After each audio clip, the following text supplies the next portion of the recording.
Hallelujah. കർത്താവ് നമ്മെ സഹായിക്കട്ടെ. പിന്നെയും വളരെ പ്രാർത്ഥനയോടെ നമുക്ക് ദിവസത്തിലായിരിക്കാം. ഒരിക്കൽ കൂടെ ആലയത്തിലും സൂമിൽ ഭവനങ്ങളിലും ഫേസ്ബുക്കിലുമായി എന്നെ ശ്രദ്ധിക്കുന്ന എല്ലാ പ്രിയപ്പെട്ടവരെയും കർത്താവ് നാമത്തിൽ വന്ദനം ചൊല്ലുന്നു. പ്രാർത്ഥനയോടെ നമുക്ക് തുടർന്ന് കർത്താവ് സന്നിധിയിൽ വചനചിന്തയ്ക്കായി സമയങ്ങളെ വേർതിരിക്കാം. കർത്താവ് നമ്മെ സഹായിക്കട്ടെ.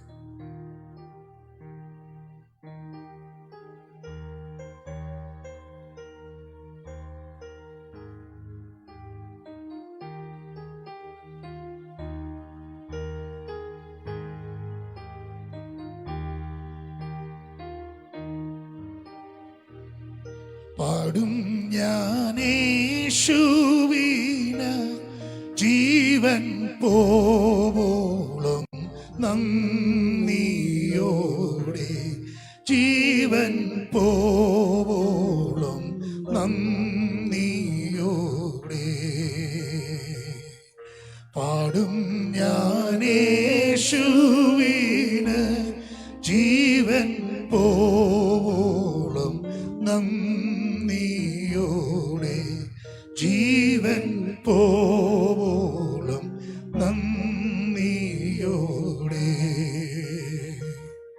പാടും ഞാനൻ അകതാരിൽ അനുദിനം വാഴും ശ്രീയേശുവിനാ.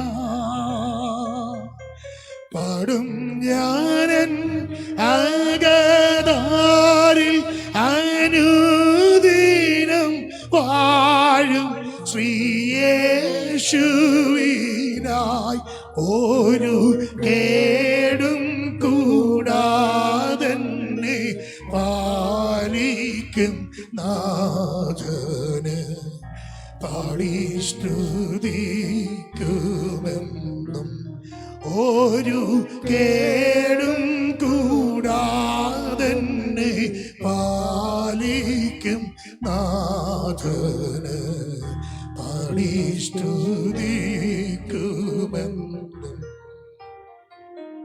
പാടും ഞാൻ യേശുവിന് ജീവൻ പോവോളം നന്ദിയോടെ, ജീവൻ പോവോളം നന്ദിയോടെ. സ്വന്ത ജനമായ യൂദന്മാരെ തള്ളിയന്തതയിൽ കീടുന്നു. സ്വന്ത ജനമായ യൂദന്മാരെ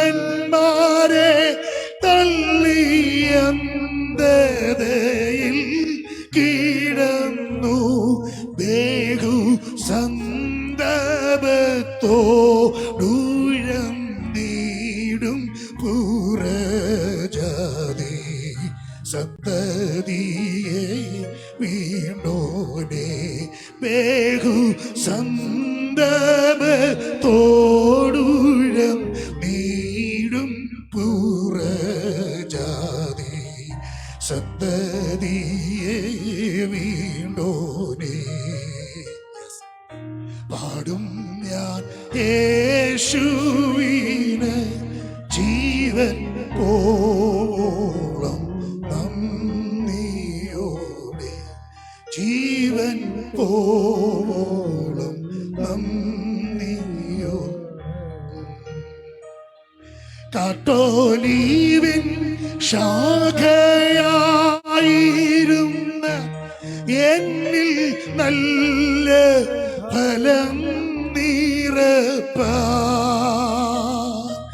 കാട്ടോലീവിൻ ശാഖയായിരുന്ന എന്നിൽ നല്ല ഫലം നീറപ്പാൻ അവൻ വെട്ടിയിണച്ചെന്നെ നല്ലോലീവിൻ തരൂ ഒടതു ചിന്തിച്ചെന്നും. അവൻ വെട്ടിയിണച്ചെന്നെ നല്ലോലീവിൻ തരൂ ഒടതു അതുകൊണ്ട് ആമേൻ പാടും ഞാനേശുവിന് ജീവൻ പോളം നന്ദിയോടെ, ജീവൻ പോളം നന്ദിയോടെ. കൺമണി പോലെന്നെ ഭദ്രമായി നിത്യവും കാവൽ ചെയ്തിടാമെന്നും. കൺമണി പോലെന്നെ ഭദ്രമായി നിത്യവും കാവൽ ചെയ്തിടാമെന്നും. തൻ്റെ കണ്ണുകൊണ്ടെന്നെ നടത്തിടാമെന്നതും ഓർത്തതി മോദമോടെ. തൻ്റെ കണ്ണുകൊണ്ട് എന്നെ നടത്തിടാമെന്നതും ഓർത്തതി മോദമോടെ. ഒരുമിച്ച് പറഞ്ഞേ, പാടും ഞാനേശുവിന് ജീവൻ പോളം നന്ദിയോടെ, ജീവൻ പോളം നന്ദിയോടെ. പാടും ഞാനേശുവിന് ജീവൻ പോളം നന്ദിയോടെ, ജീവൻ പോളം നന്ദിയോടെ. പാടും ഞാനേശുവിന് ജീവൻ പോളം നന്ദിയോടെ, ജീവൻ പോളം നന്ദിയോടെ.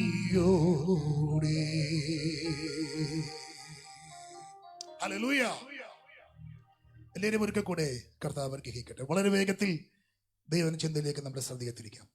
52-ാം അധ്യായം അതിന്റെ 8-ാമത്തെ വാക്യം ഇന്ന് പകലെ ചിന്തയ്ക്കായി വായിക്കുന്നു. സങ്കീർത്തന പുസ്തകം 52-ാം അധ്യായം അതിന്റെ 8-ാമത്തെ വാക്യം. സങ്കീർത്തന പുസ്തകം 52-ാം അധ്യായം അതിന്റെ 8-ാമത്തെ വാക്യം. ഞാനോ ദൈവത്തിന്റെ ആലയത്തിങ്കൽ തഴച്ചിരിക്കുന്ന ഒലിവ് വൃക്ഷം പോലെ ആകുന്നു. ഞാൻ ദൈവത്തിന്റെ ദയയിൽ എന്നേക്കും ആശ്രയിക്കുന്നു. 52-ാം സങ്കീർത്തനം ദാവീദിന്റെ ഒരു ധ്യാനമാണ്. അതിന്റെ പശ്ചാത്തലം അതിന്റെ തലക്കെട്ടിൽ രേഖപ്പെടുത്തിയിട്ടുണ്ട്. ഏദോമ്യനായ ദോവീഗ് ചെന്ന് ശൗലിനോട് ദാവീദ് അഹീമേലെക്കിന്റെ വീട്ടിൽ വന്നിരുന്നു എന്ന് അറിയിച്ചപ്പോൾ ചമച്ചത്. ഒന്ന് ആ ചരിത്രം ഒന്ന് ചിന്തിച്ചു വേണം ഈ ഭാഗത്തിലേക്ക് കയറാൻ. കാരണം അവിടെ വായിക്കുന്നത് ഞാനോ ദൈവത്തിന്റെ ആലയത്തിൽ തഴച്ചിരിക്കുന്ന ഒലിവ് വൃക്ഷം പോലെയാകുന്നു എന്നുള്ളതാണ്. അപ്പോൾ അതിന്റെ 1 മുതൽ 4 വരെയുള്ള വാക്യങ്ങളിലേക്ക് വരുമ്പോൾ ദ്രോഹിയായ ഏഷണിക്കാരനായ ഒരുവന്റെ സ്വഭാവം നമുക്ക് കാണാൻ കഴിയുന്നുണ്ട്. 5, 6, 7 വാക്യങ്ങളിൽ അതിനുള്ള ബന്ധത്തിൽ ദൈവം അവന് വരുത്തുന്ന ന്യായവിധിയെ കുറിച്ചാണ് കാണാൻ കഴിയുന്നത്. സ്തോത്രം. പഴയ നിയമ ഭാഗങ്ങളൊക്കെ പഠിക്കുമ്പോൾ ഒരുവന്റെ നേരെ ദൈവത്തിന്റെ ന്യായവിധി വരുന്ന വിഷയത്തെക്കുറിച്ച് സാധാരണയായി പറയാറുണ്ട്. എന്നാൽ പുതിയ നിയമ ഭാഗത്തിൽ നമുക്ക് അങ്ങനെ ചിന്തിക്കാൻ ഒരിക്കലും വകയില്ല. നാം അവർക്ക് വേണ്ടി പ്രാർത്ഥിക്കുകയാണ്. എനിവേ, ഈ ഭാഗം നാം പഠിക്കുമ്പോ പശ്ചാത്തലം ഒന്ന് ചിന്തിച്ച് ഒന്ന് പറയാം. 1 ശമൂവേലിന്റെ പുസ്തകം 22-ാം അധ്യായം ആണ് നാം യഥാർത്ഥത്തിൽ ഈ ഭാഗത്തിന്റെ പശ്ചാത്തലം മനസ്സിലാക്കേണ്ടത്. 1 ശമൂവേലിന്റെ പുസ്തകം 21, 22 അധ്യായങ്ങൾ. അബീമേലെക്കിന്റെ അടുക്കലേക്ക് ദാവീദ് ചെന്നു. എന്തുണ്ട് കാര്യങ്ങളൊക്കെ ചോദിച്ചു. അപ്പത്തിന്റെ കാര്യങ്ങളൊക്കെ പറഞ്ഞു. പുരോഹിതനോട് ചോദിച്ചു, നിന്റെ കയ്യിൽ കുന്തം വല്ലതുമുണ്ടോ? ദാവീദ് ചോദിക്കുന്നു, ഇവിടെ കൈവശം കുന്തമോ വാളോ വല്ലതുമുണ്ടോ? ഉടനെ അവൻ പറഞ്ഞില്ല, കുന്തമില്ല, വാളില്ല, ഒന്നുമില്ല. പിന്നെ നീ ഏലാ താഴ്വരയിൽ നീ കൊന്ന ഫെലിസ്തീനായ ഗോലിയാത്തിന്റെ വാൾ ഏഫോദിന്റെ പുറകിൽ ഒരു ശീലയിൽ പൊതിഞ്ഞു വെച്ചിട്ടുണ്ട് എന്ന് പറഞ്ഞപ്പോൾ ദാവീദ് പറയുകയാണ്, അതിന് തുല്യം മറ്റൊന്നില്ല, അത് തരാൻ പറയുന്നു. അങ്ങനെ തുടർന്ന് നമ്മൾ വായിക്കുമ്പോൾ ആകീഷിനെ ഭയപ്പെടുകയും വാതിക്കൽ തുപ്പലൊലിപ്പിച്ചുകൊണ്ടിരിക്കുന്ന ദാവീദിനെയൊക്കെ നമുക്ക് കാണാൻ കഴിയുന്നുണ്ട്. ഞാൻ ആ ഭാഗം വിടുന്നു. 22-ാം അധ്യായത്തിലേക്ക് പ്രവേശിക്കുമ്പോൾ ദാവീദ് അവിടം വിട്ട് അദുല്ലാം ഗുഹയിലേക്ക് ഓടിപ്പോകുന്നു. അവൻ ഓടിപ്പോയി ശൗലും കൂട്ടരും അവനെ പിന്തുടരാൻ ശ്രമിക്കുന്നു. 6-ാം വാക്യത്തിലേക്ക് വരുമ്പോൾ 22-6 ദാവീദിനെയും കൂടെയുള്ളവരെയും കണ്ടിരിക്കുന്നു എന്ന് ശൗല് കേട്ടു. ശൗൽ ഓടി അവന് പുറകിന് വരുന്നു. പക്ഷേ ഒരു കാര്യം തനിക്ക് മനസ്സിലായി, തനിക്കെതിരെ തന്റെ കാര്യങ്ങളൊക്കെ അറിയിക്കാൻ ആരാ കൊണ്ട് ഇനിയും. അതിന്റെ 8-ാമത്തെ വാക്യം, നിങ്ങൾ എല്ലാവരും എനിക്ക് വിരോധമായി കൂട്ടുകൂടുണ്ടാക്കിയിരിക്കുന്നു. എന്റെ മകൻ ഇഷായിയുടെ മകനോട് സഖ്യം ചെയ്തത് എന്നോട് ആരും അറിയിച്ചില്ല എന്ന് വെച്ചാൽ യോനാഥാനും ദാവീദും തമ്മിലുള്ള സഖ്യത. ഇത് ശൗൽ അറിഞ്ഞിട്ട് ഭയത്തോടെ ഭാരത്തോടെ പറയുന്നു, നിങ്ങൾ ആരും എന്നെ ഒന്നും അറിയിച്ചില്ലല്ലോ, ദാവീദ് എവിടെ ഒന്നും അറിയിച്ചില്ലല്ലോ. വലിയ സങ്കടമാണ്. ഞാൻ പറഞ്ഞ പശ്ചാത്തലം മൊത്തം പറയുന്നത് ഒന്ന് പറഞ്ഞു വരാം. നിങ്ങൾ വീട്ടിൽ പോയി ഇതൊന്ന് പഠിച്ചു വരുന്നത് നല്ലതാണ്. അപ്പൊ ഇങ്ങനെ സങ്കടങ്ങൾ പറയുന്നു. സങ്കടം പറഞ്ഞു കഴിഞ്ഞപ്പോ ആദ്യം എന്നോട് അറിയിച്ചില്ലല്ലോ, എന്താ ഇത് ചെയ്തത് എന്നൊക്കെ ചോദിക്കുമ്പോ 9-ാം വാക്യം, അപ്പോൾ ശൗലിന്റെ ഭൃത്യന്മാരുടെ കൂട്ടത്തിൽ നിന്നിരുന്ന ഏദോമിനായ ദോവേഗ് നോബിൽ അഹീദൂബിന്റെ മകനായ അബീമേലെക്കിന്റെ അടുക്കൽ ഇഷായിയുടെ മകൻ വന്നത് ഞാൻ കണ്ടു എന്ന് പറഞ്ഞു. ഇതാണ് ഈ ഭാഗത്തിന്റെ പശ്ചാത്തലം. അപ്പോ ശൗല് ചോദിക്കുന്നു, എനിക്ക് ദാവീദിന്റെ ഒരു വിവരം പറയാൻ, ദാവീദ് എവിടെയായിരിക്കുന്നെന്ന് പറയാൻ എനിക്കാരുമില്ലല്ലോ. എന്റെ മകൻ യോനാഥാൻ പോലും ദാവീദുമായി കൂട്ടുകെട്ടുണ്ടാക്കി, നിങ്ങളൊക്കെ എന്റെ കൂടെ ഉണ്ടെന്ന് പറഞ്ഞിട്ട് ആരുമില്ലല്ലോ എന്നെ ഒന്ന് സഹായിക്കാൻ. അവൻ വന്നത് എവിടെയാണെന്നൊന്നും പറയാൻ ആരും തയ്യാറാകുന്നില്ലല്ലോ എന്ന് പറഞ്ഞപ്പോ ഈ ദോവേഗ് പറയുന്നു, അവൻ വന്നിരുന്നു അവിടെ അഹീമേലെക്കിന്റെ വീട്ടിൽ വന്നിരുന്നു എന്ന് പറയുന്നു. ആളയച്ച് വിളിപ്പിക്കുന്നു. നമുക്ക് തുടർന്ന് വായിക്കുമ്പോ അവനെ വിളിപ്പിക്കുന്നു. അവനെ കൊല്ലാൻ പറയുമ്പോൾ ആരും കൊല്ലുന്നില്ല. ഞാൻ ചരിത്രം അങ്ങ് പറഞ്ഞ് അവസാനിപ്പിക്കാം. ഈ ദോവേഗ് തന്നെ ഈ അബീമേലെക്ക് പുരോഹിതനെ അവരുടെ കൂടെയുള്ളവരെ എന്ത് ചെയ്യുന്നു, വെട്ടിക്കൊല്ലുന്നു. ഇത് 22-ാം അധ്യായമാണ്. വീട്ടിൽ പോയി വായിച്ചോളാം, ഇപ്പം വായിക്കണ്ട. ഓക്കെ, അപ്പം ഇതാണ് ചരിത്രം. അപ്പൊ ഇത് ദാവീദ് അറിഞ്ഞു. കാരണം എനിക്കെതിരെ സംസാരിക്കാൻ ഒരു നീചൻ, ഒരു ദ്രോഹി എഴുന്നേറ്റല്ലോ. ഇതൊക്കെ സങ്കടമായി. ചതിവ്, വഞ്ചന, ഇതൊക്കെ കേട്ടപ്പോ ദാവീദിന് സങ്കടം ഉണ്ടായി. അതാണ്, നീ ദുഷ്ടതയിൽ പ്രശംസിക്കുന്നത് എന്ത്? ദൈവത്തിന്റെ ദയ നിരന്തരമാണ്. ചതിവ് ചെയ്യുന്നവനെ മൂർച്ചയുള്ള ശവരക്കത്തി പോലെ നിന്റെ വാള് ദുഷ്ടത മകഞ്ഞുണ്ടാക്കുന്നൊക്കെ പറഞ്ഞ് തനിക്കെതിരെ പറഞ്ഞ ദോവാഗിനു വേണ്ടി ദുഃഖത്തോടെ പറയുന്ന ഭാഗമാണത്. ഞാൻ പറഞ്ഞല്ലോ, ഇതെല്ലാം ഞാൻ വിടുക. എന്നിട്ട് 7-ാം വാക്യം വരെ ദ്രോഹിയായ ഏഷണിക്കാരനായ ഒരുത്തരുടെ സ്വഭാവം ഇതാണ്. എന്നുവെച്ചാൽ എനിക്കെതിരെ സംസാരിച്ചു, ദ്രോഹിയായി സംസാരിച്ചു, വഞ്ചിച്ചു, ചതിവ് ചെയ്തു, എന്നെ ഒറ്റിക്കൊടുത്തു, ചാരനായി പ്രവർത്തിച്ചു. ഇതൊക്കെ സങ്കടമായി. ഒരു ഭാഗത്ത് ഈ സങ്കടങ്ങളൊക്കെ ഉള്ളിൽ തിങ്ങി വന്നപ്പോ അവനുണ്ടാകാൻ പോകുന്ന ന്യായവിധിയെ കുറിച്ചൊക്കെ ദാവീദ് പറഞ്ഞു. പക്ഷേ 8-ാം വാക്യമാണ് നമ്മുടെ ചിന്താ വിഷയം. ദാവീദ് പറയാ, ഞാനോ ദൈവത്തിന്റെ ആലയത്തിൽ തഴച്ചിരിക്കുന്ന ഒലിവ് വൃക്ഷം പോലെ ആകുന്നു. അതാണ് നമ്മുടെ ചിന്ത. ദാവീദ് പറയുക, മനസ്സ് വേദനപ്പെട്ട് ഓടി നടക്കുന്നവൻ, ശത്രു എപ്പോൾ കൊല്ലുമെന്ന് ഓർത്ത് ഭയപ്പെട്ട് ഓടി നടക്കുന്നവൻ, അവനെതിരെ ഒരാൾ പറഞ്ഞപ്പോൾ സങ്കടം ഉണ്ടായി, മനുഷ്യനിലയിൽ ദുഃഖം ഉണ്ടായി. ഉണ്ടാവുമല്ലോ അല്ലേ? ഉണ്ടായി. പക്ഷേ ഇതെല്ലാം പറഞ്ഞ് അവസാനിപ്പിച്ചില്ല. ദാവീദ് പറഞ്ഞ ഭാഗം ഇതാ, ഇനി എത്ര ചതിവ് ആരെല്ലാം ചെയ്താലും, എത്ര വഞ്ചന ആരെല്ലാം ചെയ്താലും, ആരൊക്കെ എനിക്കെതിരെ പ്രവർത്തിച്ചാലും, ഒരു കാര്യം എന്റെ തീരുമാനമാ, എന്തെല്ലാം സംഭവിച്ചാലും ഞാനോ, ആ വാക്കിന്റെ അർത്ഥം കണ്ടോ, ആരെല്ലാം എങ്ങനെയൊക്കെ പോയാലും, ആരെല്ലാം എന്തെല്ലാം ചതിവ് കാണിച്ചാലും എനിക്കൊരു തീരുമാനമുണ്ട്. ഞാൻ ആയിരിക്കുന്നത് ദൈവത്തിന്റെ ആലയത്തിൽ തഴച്ചു വളരുന്ന ഒരു ഒലിവ് വൃക്ഷം പോലെയാ. അവിടം വിട്ട് ഞാൻ മാറില്ല. ദൂതിന്റെ പ്രാരംഭത്തിലേക്ക് ഞാൻ കടക്കാം. ഈ എന്തെല്ലാം പ്രതിസന്ധി ഉണ്ടായാലും, ആരെല്ലാം എന്തെല്ലാം പറഞ്ഞുണ്ടാക്കിയാലും, ഏതെല്ലാം ചതിവുകൾ അനുഭവിക്കേണ്ടി വന്നാലും, ഒരു ദൈവം തീരുമാനിക്കപ്പെടുന്ന ഒരു കാര്യമുണ്ട്.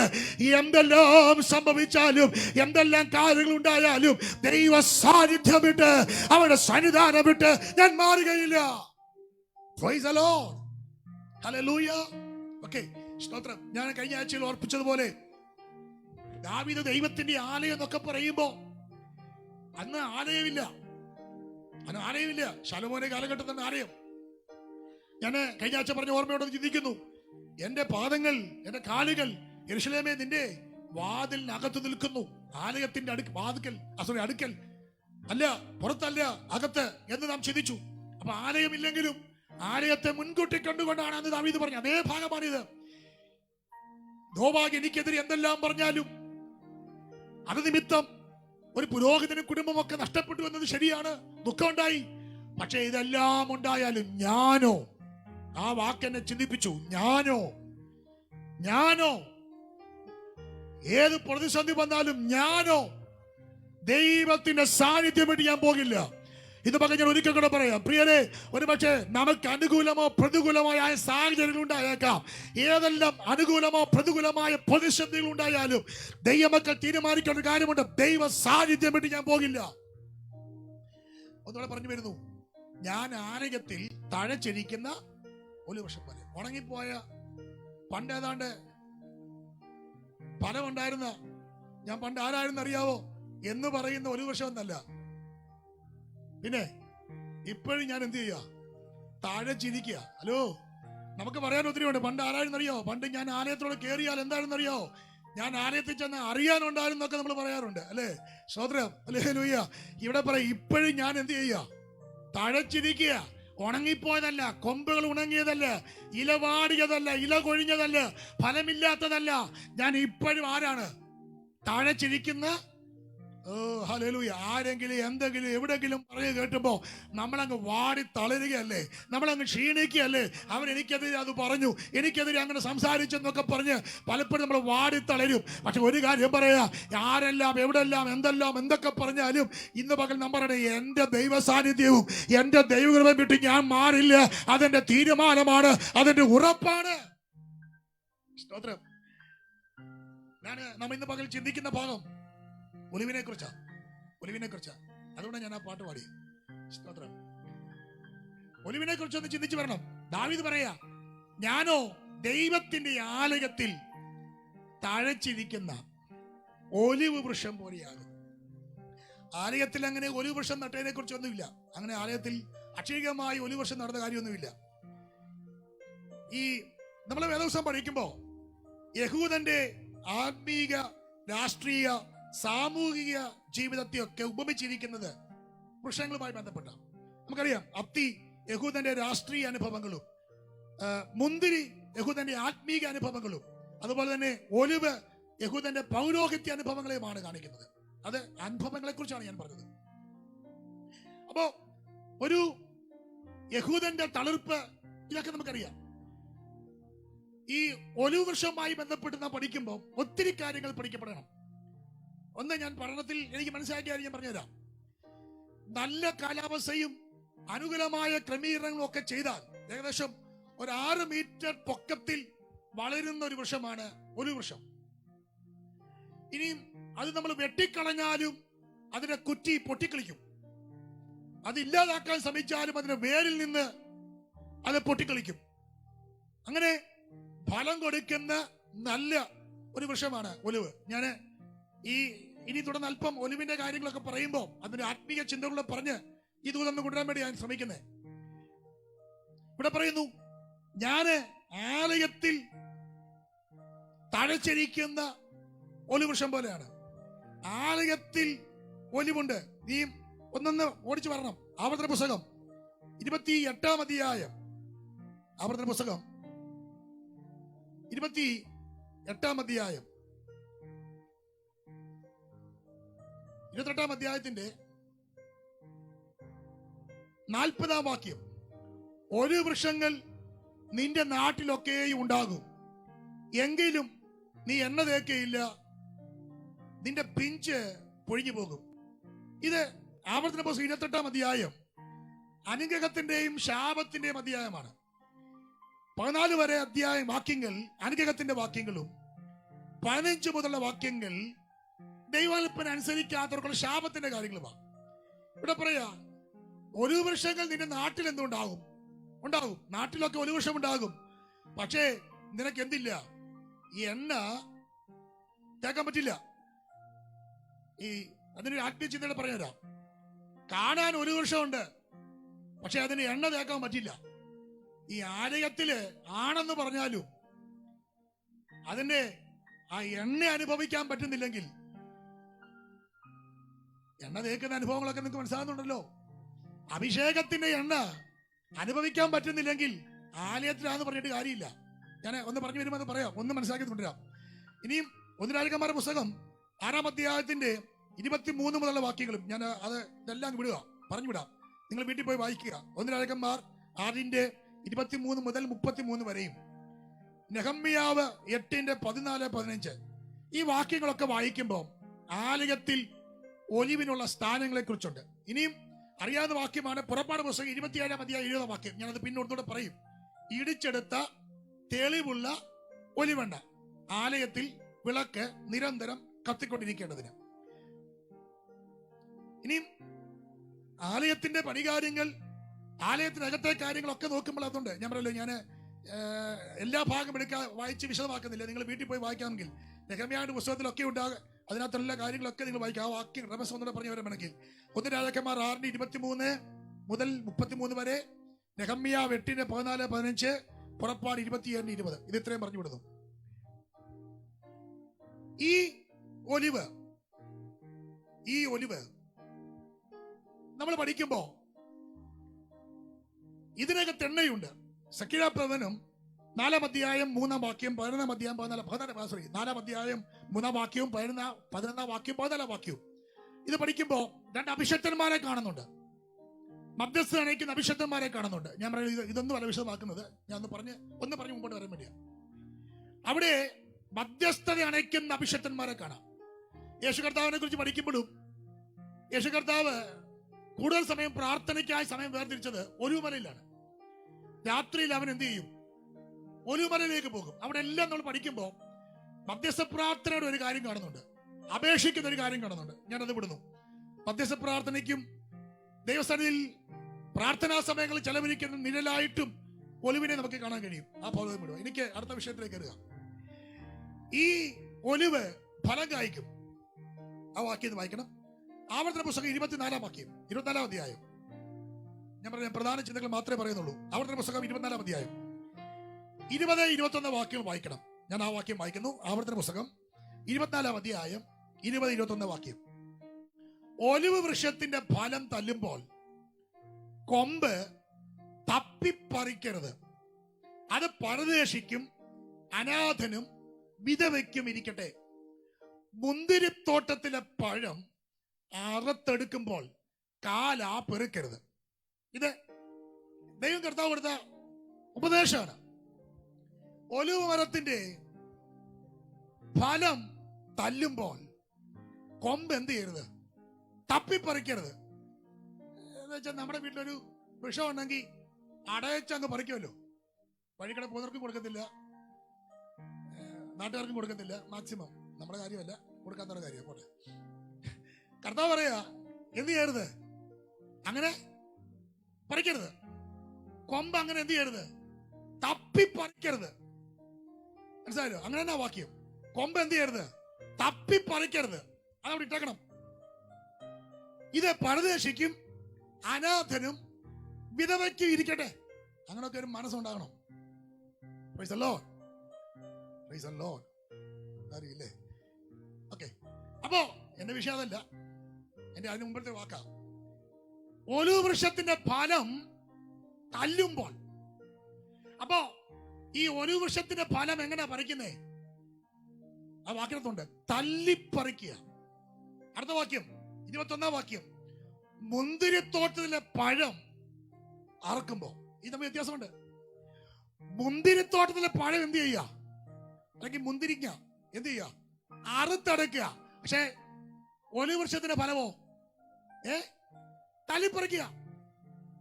കേട്ടോ? ഈ ഒലിവ് വൃക്ഷം ചിന്തിക്കുക, ദൈവമേ, ഞാൻ ഇത്രയും കഷ്ടപ്പെട്ട് എന്ത് ചെയ്തു? ഫലമൊക്കെ പുറപ്പെടുവിച്ചു. പക്ഷെ എനിക്ക് കിട്ടുന്ന മൊത്തം എന്തോ? തല്ല. എന്നെ ഇതിന്റെ ആത്മീയ ദൂരേക്ക് ഇത് കയറി വരണം. എന്നെ ഇതൊന്ന് ചിന്തിപ്പിച്ചു. മുന്തിരി അറുത്തെടുക്കും.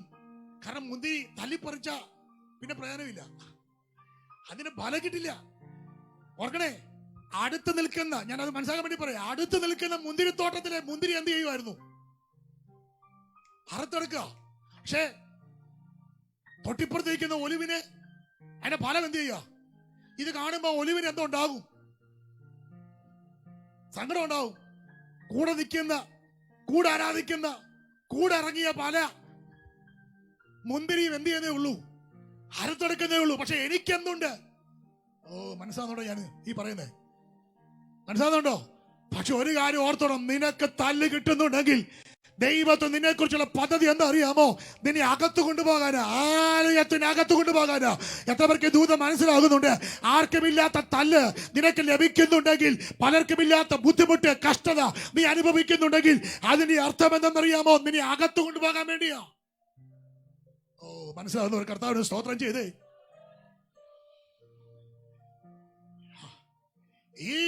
ഈ ഒരു വർഷത്തിന്റെ ഫലം എന്ത് ചെയ്യുക? തല്ലിപ്പറിക്കുക.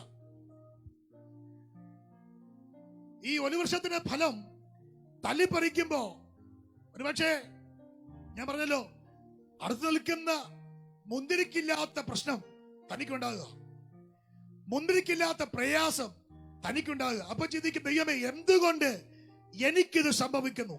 എന്തുകൊണ്ട് ഞാൻ ഈ വേദന അനുഭവിക്കുന്നു? ഒറ്റ കാര്യമേ ഉള്ളൂ, വിളക്കിലെ എണ്ണ ഒഴിക്കാൻ, വിളക്ക് കെടാതിരിക്കാൻ, നിരന്തരം വിളക്ക് കത്തിക്കൊണ്ടിരിക്കാൻ നിന്നെ വേണം. മനസ്സിലാകുന്നുണ്ടോ? ആലയത്തിലെ വിളക്ക് കെട്ടുപോകാതിരിക്കാൻ നിന്നെ ആവശ്യമുണ്ട്. നിനക്ക് കിട്ടുന്ന ഓരോ തല്ലും ദൈവത്തിന്റെ പദ്ധതി പ്രകാരമാണ്. ഇന്ന് മകൾ തിരിച്ചറിയണം. നിനക്ക് കിട്ടുന്ന തല്ലിന്റെ പിൻപിൽ എന്താണെന്നറിയാമോ? ഇതിനെ ഒന്ന് റെഡിയാക്കി ആലയത്തിൽ കൊണ്ടുപോകാനാ.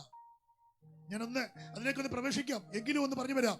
ശ്രദ്ധിക്കണേ, ഓരോ കഷ്ടങ്ങളും, ഓരോ വേദനകളും, ഓരോ തല്ലുകളും നാം അനുഭവിക്കുമ്പോൾ തിരിച്ചറിഞ്ഞോണം, ആമേൻ, അതിന്റെ പിൻപിൽ ദൈവത്തിനൊരു പദ്ധതിയുണ്ട്.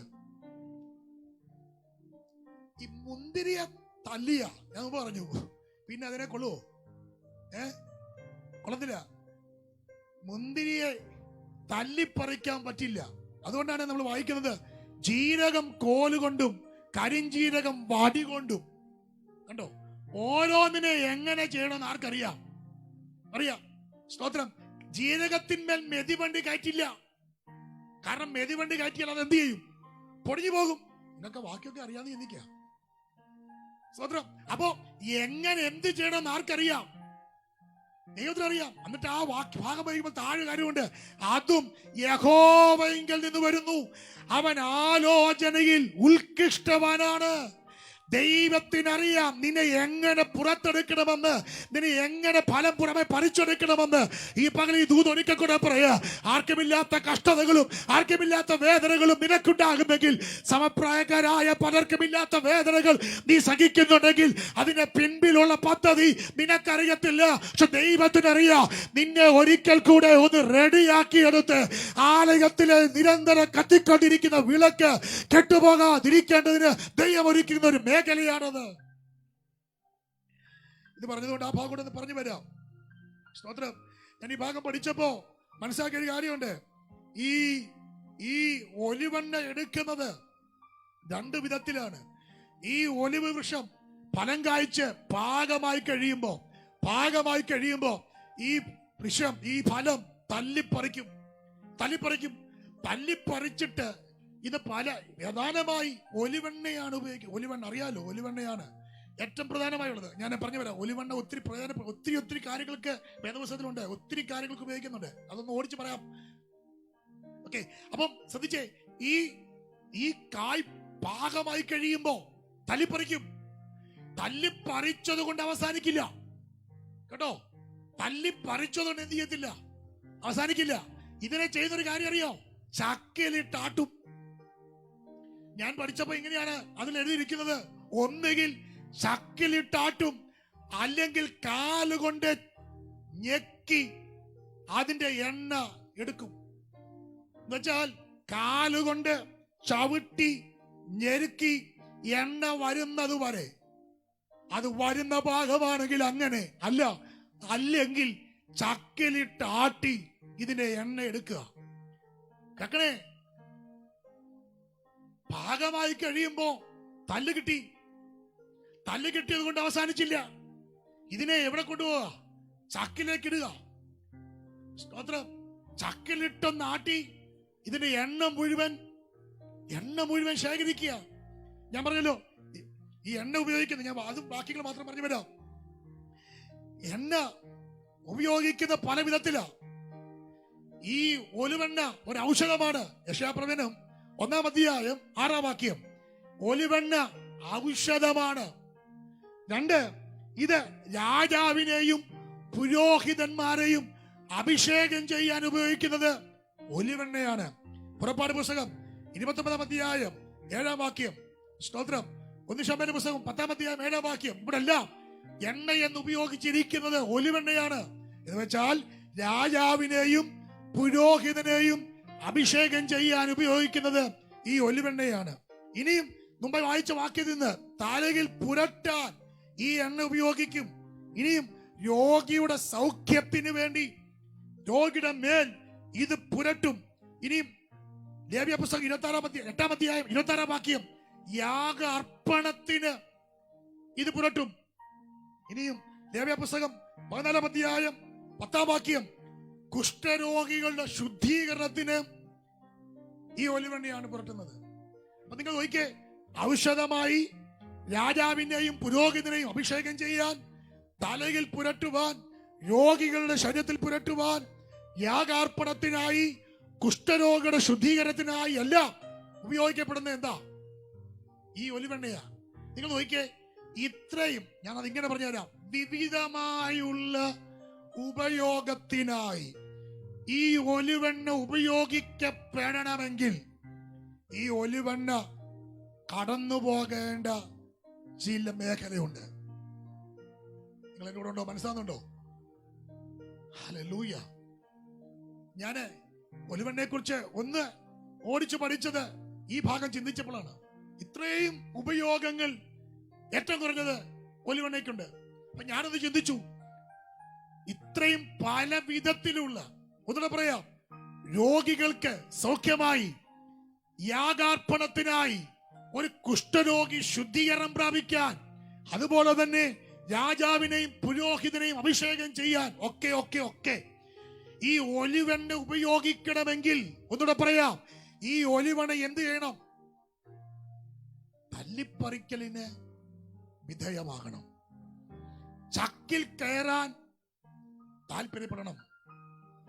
ചവിട്ടി മെതിക്കപ്പെടാൻ സമർപ്പിക്കപ്പെടണം. നമ്മളൊക്കെ കർത്താവേ ഒരു ഉപയോഗിക്കണേ.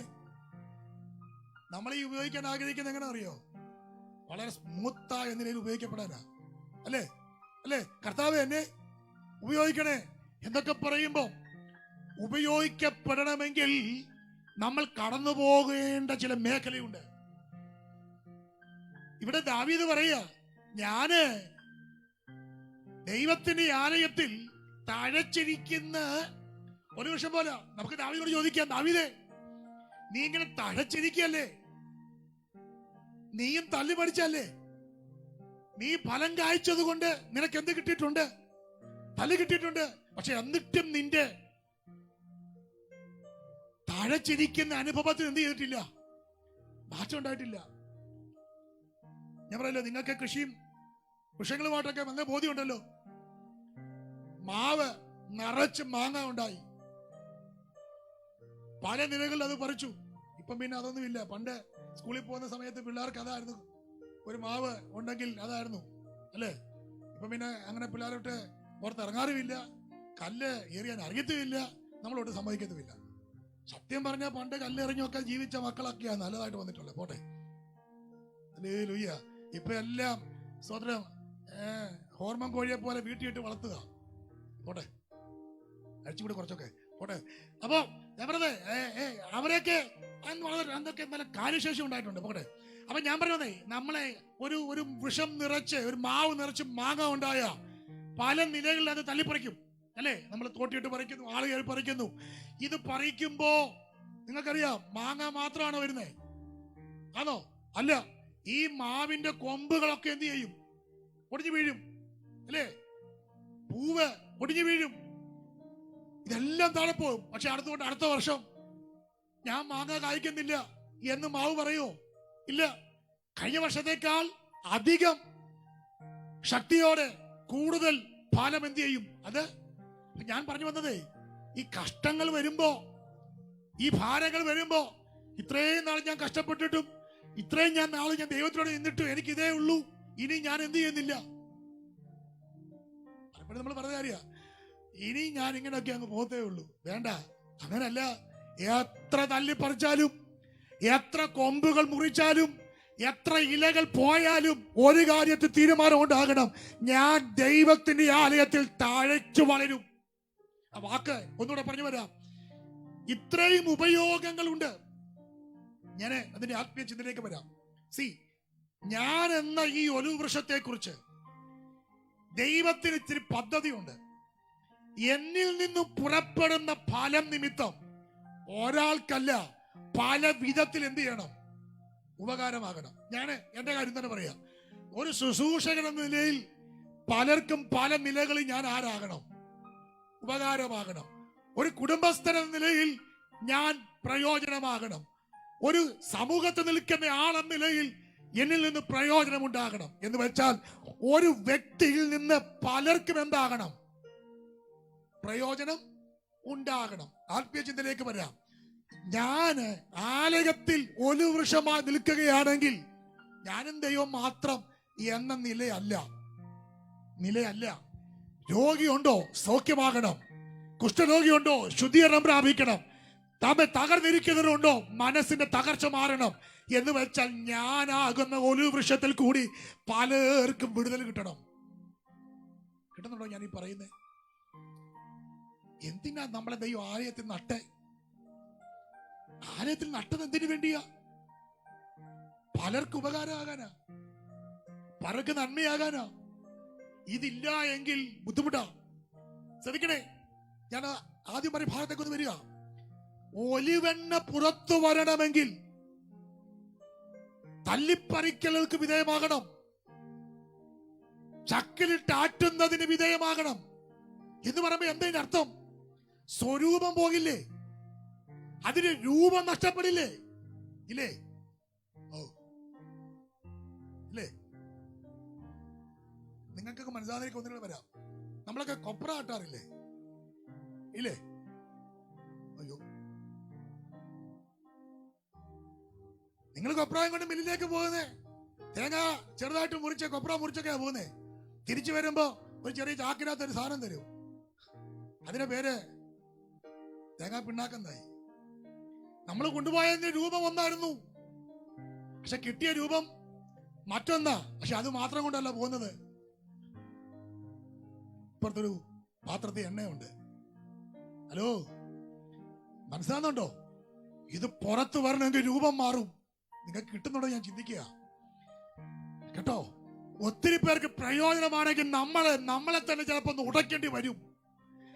നമ്മുടെ പല ചിന്തകളും ഉടയ്ക്കേണ്ടി വരും. നമ്മുടെ സ്വരൂപത്തിന് മാറ്റം ഉണ്ടായെന്ന് വരും. നമ്മുടെ ചിന്തകൾക്ക് മാറ്റം ഉണ്ടായെന്ന് വരും. പക്ഷേ ഒരു ഒലിവ് വൃക്ഷത്തോട് ചോദിച്ചാൽ പറയും, എന്നിൽ നിന്ന് പുറപ്പെട്ട ഫലത്തിന്റെ രൂപം മാറട്ടെ, അതിന്റെ ആകൃതി മാറട്ടെ, അതിന്റെ പേര് മാറട്ടെ. പക്ഷെ എനിക്കൊരു കാര്യം ഉറപ്പുണ്ട്, ഒത്തിരി പേർക്ക് പ്രയോജനമായി ആ ഒലിവെണ്ണ മാറുകയാണ്. Hallelujah, hallelujah, praise God. അങ്ങനെയാണെങ്കിൽ കർത്താവിനാൽ ഉപയോഗിക്കപ്പെടാൻ താല്പര്യപ്പെടുന്നുണ്ടെങ്കിൽ തകർക്കപ്പെടാൻ തയ്യാറാകണം, നുറുക്കപ്പെടാൻ തയ്യാറാകണം. അല്ലേ? യേശുവിന്റെ കയ്യിലേക്ക് അന്ത്രയോസ് ഒരു ബാലകന്റെ കയ്യിൽ നിന്ന് കിട്ടിയ അപ്പം എടുത്തുകൊണ്ട് കൊടുത്തു. ആ അപ്പം അങ്ങനെ ഇരുന്നാൽ 5000ങ്ങൾക്ക് പ്രയോജനമാകില്ല. ആ അപ്പം എന്ത് ചെയ്യണം? നുറുക്കപ്പെടണം. ആ അപ്പം തകർക്കപ്പെടണം. ഒരിക്കൽ ഞാൻ പറയാം, നമ്മുടെ പലതിനെയും തകർത്താൽ മാത്രമേ ദൈവത്തിനും മനുഷ്യർക്കും അനുഗ്രഹമായി മാറുകയുള്ളൂ. അപ്പോ ഇത് എണ്ണ പുറപ്പെടുവിക്കുന്നു. ഇനിയും ഹോശേയ-പ്രവചനം അറിയാത്തൊരു വാക്യത്തോട് വായിപ്പിക്കാം. ഹോശേയ-പ്രവചനം 14-ാം അധ്യായം, ഹോശേയ-പ്രവചനം 14-ാം അധ്യായം 6-ാം വാക്യം. ഹോശിയ 14:6. അവന്റെ കൊമ്പുകൾ പടരും, അവന്റെ ഭംഗി ഒരു വൃക്ഷത്തിൻ ഭംഗി പോലെയും അവന്റെ വാസന ലെബാനോൻ പോലെയും ഇരിക്കും. യിരെമ്യാ പ്രവചനം 11-ാം അധ്യായം 16-ാം വാക്യം. മനോഹര ഫലങ്ങളാൽ ശോഭിതമായ പച്ച ഒലിവ് വൃക്ഷം എന്ന് യഹോവ നിനക്ക് പേർ വിളിച്ചിരുന്നു. ഇവിടെ നമ്മൾ വായിക്കുന്നത് ഒലിവ് വൃക്ഷം മനോഹരമാണ്. അതിന്റെ ഭംഗി ഒലിവ് വൃക്ഷത്തിന്റെ ഭംഗി പോലെ. അപ്പൊ ഈ ഒലിവ് വൃക്ഷം എന്താണ്? കുഞ്ഞുങ്ങളൊക്കെ ഉണ്ടല്ലോ, നിങ്ങൾ വീട്ടിൽ പോയിട്ട് ഒലിവ് ട്രീ ഒന്ന് സെർച്ച് ചെയ്ത് കൊടുക്കണം. രസാ അത് കാണാൻ. ഇതൊരു ഭംഗിയാണ്. ഇവിടെ ഹോശേയ പ്രവൃത്തി കൂടെ ദൈവാത്മാവ് പറയുക, ഞാൻ അവരെ ചികിത്സിച്ച് സൗഖ്യമാക്കും, ഞാൻ അവരെ എന്റെ കോപം വിട്ടുമാറിയിരിക്കാൻ ഞാൻ അവരെ സ്നേഹിക്കും. ഇതെല്ലാം പറഞ്ഞിട്ട് പറയുക, അവന്റെ ഭംഗി ഒലിവ് വൃക്ഷത്തിന്റെ ഭംഗി പോലെ ഇരിക്കും. അപ്പൊ നിങ്ങൾ ശ്രദ്ധിച്ചേ, ഈ ഒലിവ് എന്തുണ്ട്? ഭംഗിയുള്ള ഒലിവ. ആലയത്തിൽ തഴച്ചു വളരുന്ന ഒലിവിന് എന്തു വേണം? ഭംഗി വേണം, ഭംഗി വേണം. ഞാൻ പറഞ്ഞത് സൗന്ദര്യമല്ല, ആലയത്തിന്റെ ഭംഗി ഉണ്ടാകണം. കണ്ണമ്പള്ളി സഭയിലെ ഈ സഭയുടെ ഭംഗി ആരാ? കർത്താവുണ്ട്. നമ്മളൊക്കെ ആരാ? ആലയത്തിലെ ഒരു വർഷമാ. മറ്റുള്ളവർ നോക്കുമ്പോ എന്താ വേണം? ഇവിടെ ഇല്ല ആരും ഭംഗി വേണോന്ന്. നാട്ടുകാരെ കൊണ്ട് പറയിപ്പിക്കല്ലെന്ന് അത്രയും പറയാൻ നിർത്താം. ആലയത്തിൽ എന്തു വേണം? ഒലിവ് വൃക്ഷമാണെങ്കിൽ ഭംഗി വേണം. ആലയത്തിനകത്തെ ഒലിവ് വൃക്ഷങ്ങൾക്ക് എന്ത് വേണം? രാവിലെ ഒരുങ്ങി സൗന്ദര്യമായിട്ട് വരുന്ന കാര്യമല്ല ഞാൻ ഈ പറയുന്നേ. ജീവിതം ഭംഗിയുള്ളതായിരിക്കണം. മറ്റുള്ളവരുടെ മുമ്പിൽ സൗരഭ്യവാസനയുള്ളതായിരിക്കണം. മനസ്സിലായോ? ഭംഗികേടുള്ള ഒന്നും ഉണ്ടാകരുത്. നിങ്ങൾ സ്വതന്ത്രമൊന്നും പറയണ്ട, ശാന്തമായിട്ട് ഇത് കേട്ടോ, കുഴപ്പമൊന്നുമില്ല. ഇതാ പ്രമാണം. അറിയാവുന്ന വാക്യ 128-ാം സങ്കീർത്തനം 3-ാം വാക്യം. നിന്റെ മക്കൾ നിന്റെ മേശയ്ക്ക് ചുറ്റും ഒലിവ് തൈകൾ പോലെ. അനുഗ്രഹ ഞാൻ പറയാറുള്ള പോലെ ഇതൊക്കെ വിവാഹത്തിന് മാത്രം കേട്ട് മറക്കാം നമ്മള്. യഹോവയെ ഭയപ്പെട്ട് അവന്റെ വഴികളിൽ നടക്കുന്ന ഏവനും ഭാഗ്യവാൻ. കൈകളുടെ അധ്വാന ഫലം തിന്നും, നീ ഭാഗ്യവാൻ, നിനക്ക് നന്മ തരും. ഭാര്യ വീട്ടിനകത്ത് ഫലപ്രദമായ മുന്തിരിവള്ളി. എന്നിട്ട് പറയാം, മക്കൾ മേശയ്ക്ക് ചുറ്റും ഒലിവ് തൈകൾ. കേട്ടോ, ഇതൊരു ഭംഗിയാ. മക്കള് മേശയ്ക്ക് ചുറ്റും ഉണ്ടാകണം. കേട്ടോ, വീട്ടിൽ കഴിക്കാതിരിക്കുമ്പോ മാത്രമുള്ള കാര്യമല്ലേ പറഞ്ഞേ. ദൈവസാന്നിധ്യത്തിനകത്ത് മക്കളുണ്ടാകണം.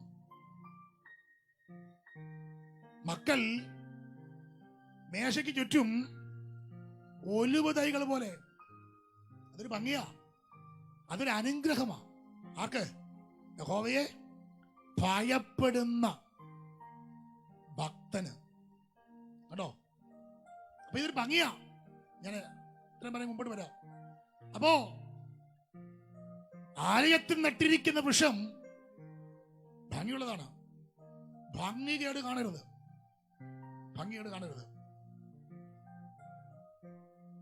ഒറ്റ കൊമ്പ് മതി, ഒറ്റ വൃക്ഷം മതി ഒരു തോട്ടത്തിലെ ഭംഗി കെടുത്താൻ. ഇല്ലേ? ശ്രദ്ധിക്കണം.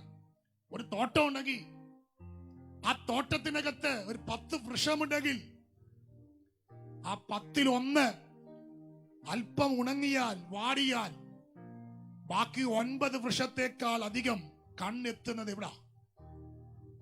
വാടിയ ഉണങ്ങിയ വൃക്ഷത്തിലാണ്. മനസ്സിലാകുന്നുണ്ടോ? ഭംഗി നഷ്ടപ്പെടരുത്.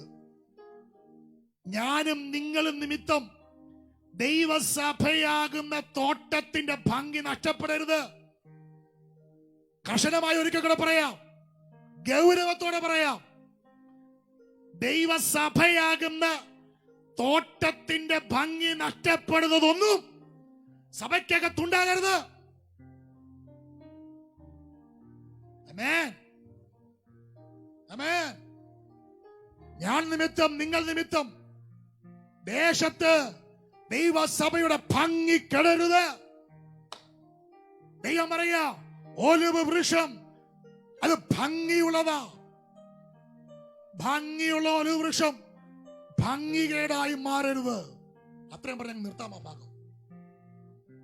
ഇനിയും ന്യായാധിപന്മാരുടെ പുസ്തകം 9-ാം അധ്യായം 9-ാം വാക്യം. ന്യായാധിപന്മാരുടെ പുസ്തകം 9-ാം അധ്യായം 9-ാം വാക്യം. ഒരിക്കൽ വൃക്ഷങ്ങളെല്ലാം കൂടെ ഒരു കാര്യം ചിന്തിച്ചു. നമുക്ക് രാജാവ് വേണം. ഉണ്മയായിട്ട് പറയുന്ന കാര്യ. നമുക്കൊരു രാജാവിനെ വേണം. 9-ാം അധ്യായത്തിന്റെ 8-ാം വാക്യത്തിലേക്ക് വരുമ്പോ വൃക്ഷങ്ങളെല്ലാം കൂടെ തീരുമാനിക്കും നമുക്കൊരു രാജാവ് വേണം. രാജാവ് വേണമെന്ന് ചിന്തിച്ചപ്പോ അവരാദ്യം തെരഞ്ഞെടുത്തത്, നമ്മുടെ ഭാഷ പറഞ്ഞ ആദ്യം മനസ്സിൽ വന്ന പേര് ആരുടെയാ? ഒലിവിന്റെയാ. കണ്ടോ? നമ്മുടെ ഭാഷ പറഞ്ഞ സമൂഹത്തിൽ ഇച്ചിരി മാന്യതൊക്കെ ഉള്ള ആളാ പുള്ളി. ഒരാളുടെ പേര് വന്നാൽ ആദ്യം, ഒരാളുടെ പേര് മനസ്സിൽ വന്ന ആദ്യം മനസ്സിൽ വന്ന ആരുടെ പേരാ? അപ്പൊ വൃക്ഷങ്ങളുടെ രാജാവാകണമെന്ന്, ഒരാളെ തിരഞ്ഞെടുക്കണമെന്ന് ആഗ്രഹമുണ്ടായപ്പോ ആദ്യം പേര് വന്ന ആരുടെയാ? ഒലിവ. അപ്പൊ എല്ലാവരുടെ ഒലിവിന്റെ ഇടയ്ക്ക് പോയി. നമ്മുടെ ഭാഷയിലൊക്കെ പറയാനേ, ഒലിവിനൊക്കെ ചെന്നിട്ട് പറഞ്ഞു, അച്ഛാ ഞങ്ങളെല്ലാവർക്കും ഒരു ആഗ്രഹമുണ്ട്, ഞങ്ങൾക്ക് ഒരു രാജാവ് വേണം. അതിന് പറ്റിയ അച്ഛാനാ, അതിന് പറ്റിയ ആൾ അച്ഛാനാ, അതുകൊണ്ട് രാജാവാകണം. ഉടനെ ഒലിവ് പറഞ്ഞു, എന്റെ ഭാഷയാണ്, നിങ്ങൾക്ക് ഇപ്പോഴെങ്കിലും തോന്നിയല്ലോ ഞാൻ അങ്ങോട്ട് വന്ന് പറയാതെ എന്നല്ല പറഞ്ഞേ. ഒലിവിനൊരു കാര്യം അറിയാം, എന്നെ ആലയത്തിൽ നട്ടതേ ഇവിടെ രാജാവ് കളിക്കാനല്ല കേട്ടോ, ഇവിടെ അധികാരം കളിക്കാനല്ല, ഇവിടെ പദവി നേടാനല്ല. ദൈവത്തിനും മനുഷ്യരും എന്നെ പുകഴ്ത്താൻ ഹേതുവായിരിക്കുന്ന എന്റെ പുഷ്ടി വിട്ട് ഉപേക്ഷിച്ച് വൃക്ഷങ്ങളുടെ മേൽ സ്തോത്രം, സ്തോത്രം. കേട്ടോ? ഒലിവിനെ കണ്ടോ നിങ്ങൾ? ഇതാ ഒലിവ്. ഒലിവ് പറയാ, നിങ്ങളൊക്കെ ശരിയാ, എന്നെ തെരഞ്ഞെടുത്തു, ഞാൻ രാജാവാകാനുള്ള യോഗ്യത നിങ്ങൾ എന്നിൽ കണ്ടു കാണും. പക്ഷെ എന്നെ കുറിച്ച് നിങ്ങൾക്ക് അറിയത്തില്ല. ദേ, എനിക്കൊരു പുഷ്ടിയുണ്ട്, എനിക്കൊരു പുഷ്ടിയുണ്ട്. അത് ദൈവത്തിനും മനുഷ്യർക്കും പുകഴ്ത്താൻ കഴിവുള്ള പുഷ്ടിയാ. നിങ്ങൾക്കിത് മനസ്സിലാവുന്നുണ്ടോ ഞാൻ ഈ പറയുന്നത്? ഈ ചേർന്നൊരു വാക്യം വായിക്കാൻ പിടികിട്ടും. സങ്കീർത്തനം 36-ന്റെ 8-9 വാക്യം. നിന്റെ ആലയത്തിലെ പുഷ്ടി അവരനുഭവിച്ച് തൃപ്തി പ്രാപിക്കുന്നു, നിന്റെ ആനന്ദ നദി നീ അവരെ കുടിപ്പിക്കുന്നു. ഒലിവ് പറയാ, എനിക്ക് എന്തുണ്ട്? പുഷ്ടിയുണ്ട്. അത് എവിടെ നിന്ന് കിട്ടിയതാ? ആലയത്തിൽ നിന്ന് കിട്ടിയതാ. കിട്ടുന്നുണ്ടോ ഞാൻ ഈ പറയുന്നത്? Hello, praise God. എനിക്ക് കിട്ടിയ പുഷ്ടി എവിടത്തെയാ? ആലയത്തിലെ പുഷ്ടിയാ. ഈ പുഷ്ടി വിട്ടിട്ട്, മനസ്സിലാക്കണം, ദൈവ സാന്നിധ്യം വിട്ടിട്ട്, ദൈവകൃപ വിട്ടിട്ട് എനിക്കൊന്നും വേണ്ട. ഇതാണ് ഒലിവ്. നിങ്ങൾക്കിത് മനസ്സിലാകുന്നുണ്ടോ? എന്റെ പ്രിയരെ, ഒരു കാര്യം ഞാൻ പറയാ, ഈ ലോകത്തിൽ എന്തെങ്കിലുമൊക്കെ കിട്ടുമെന്ന് പറയുമ്പോ ആലയത്തിലെ ആനന്ദ നദി കുടിക്ക്, കിട്ടിയ പുഷ്ടി കളയരുത്. Oh Jesus. ഞാൻ ഈ രാവിലെ ഈ ഭാഗം ഒന്നുകൂടെ ചിന്തിച്ചു. എന്നെ ഒത്തിരി സന്തോഷിപ്പിച്ചു. ഞാൻ ഈ വാക്യം തപ്പിയെടുത്തു. ഈ സങ്കീർത്തനത്തിലെ വാക്യം അറിയാമെങ്കിലും ഒന്ന് നോക്കിയെടുത്തു.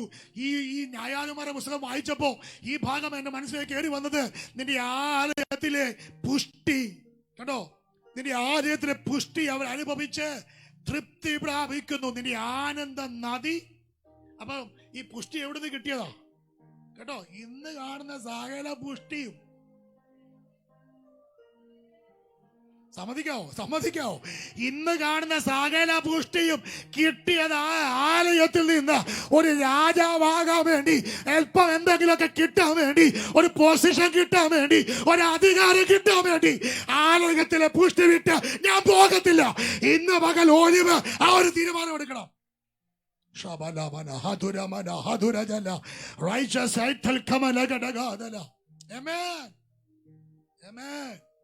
കേട്ടോ? സത്യം പറഞ്ഞാൽ വളരെ വേദന ഉണ്ടാകുന്ന സമയങ്ങളൊക്കെ ഇത്. ഇലക്ഷനൊക്കെ അടുത്ത് വരിക. സ്തോത്രം. ഒത്തിരി പേര് ആലയത്തിലെ പുഷ്ടിയൊക്കെ വിട്ടിട്ട് രാജാവാകാനുള്ള ശ്രമത്തിലൊക്കെ നടന്നുകൊണ്ടിരിക്കുക. ഇന്ന് പകൽ ഞാൻ പറയാ, ഒന്നും വേണ്ട എന്ന് പറഞ്ഞ് ഇറങ്ങി തിരിച്ച് ആലയത്തിലെ ആനന്ദ നദി കുടിച്ച് നീ പുഷ്ടി പ്രാപിച്ചതിന് ശേഷം അവൻ വൃക്ഷങ്ങളുടെ മേൽ ആടാൻ പോകുന്ന ആ പരിപാടി അവസാനിപ്പിച്ചോണം. ഒലിവ് നിനക്ക് കിട്ടിയ പുഷ്ടി ആലയത്തിൽ നിന്നുള്ളതാ. മനസ്സിലായവർ അല്പനിമിഷങ്ങൾ ഒന്ന് ദൈവത്തെ സ്തുതിച്ചാരാധിക്കാൻ തയ്യാറാകണം. ദൈവകൃപ വിട്ട്, ദൈവ സാന്നിധ്യം വിട്ട് ആമേൻ ഈ ലോകത്തിലെ ഒന്നും വേണ്ട എന്നുള്ള തീരുമാനമെടുക്കാൻ കഴിയണം. ഇവിടെ കൊടി പിടിക്കാനും, ഇവിടെ ജയ് വിളിക്കാനും, ഇവിടെ പാർട്ടി കളിക്കാനും അല്ല നിനക്ക് ആലയത്തിലെ പുഷ്ടി തന്നത്. ഇന്ന് പകൽ ഓർത്തോണം കേട്ടോ. ദൈവം നിനക്ക് പുഷ്ടി തന്നത്, ദൈവം നിനക്ക് ആരോഗ്യം നൽകിയത് എന്തിനാന്ന് ഓർത്തോണം. യേശുവിന്റെ നാമത്തിൽ. Praise God. ഹല്ലേലൂയ. സങ്കടം കൊണ്ട് പറയുക സ്വത്രം. ഞാനൊക്കെ പല കാര്യത്തിൽ ഇടപെടുന്നത് കൊണ്ടും പലയിടങ്ങളിൽ പോകുന്നത് കൊണ്ടും പലരുമായി സംസാരിക്കുന്നതുകൊണ്ടും ഞാൻ പറഞ്ഞതാ. ഇന്നലെയും ഒരു മീറ്റിംഗ് ഞാൻ പറഞ്ഞു, ആവശ്യമില്ലാത്ത രാഷ്ട്രീയ പരിപാടി വേണ്ടെന്ന് പറഞ്ഞു. അങ്ങനെ തന്നെ പറഞ്ഞു. എന്നെ കിടന്നെന്ന് പറഞ്ഞു, നിങ്ങൾ അങ്ങനെ പോകണമെങ്കിൽ ഞാൻ മാറി വെക്കുമെന്ന് പറഞ്ഞു. Praise God. ദൈവ സാന്നിധ്യത്തിൽ നമുക്ക് ലഭിക്കപ്പെട്ട സ്ഥാനം മതി. ദൈവകൃപ നമുക്ക് ലഭിച്ചത് മതി. അതിനപ്പുറം ഒരു കാര്യം നമുക്ക് വേണ്ട. ആമേൻ സ്തോത്രം. ഇന്ന് രാത്രിയിലും ഇന്ന് പകലുമായി ഈ ഭാഗം എന്നെ ഒരിക്കൽ കൂടെ ചിന്തിപ്പിച്ചു.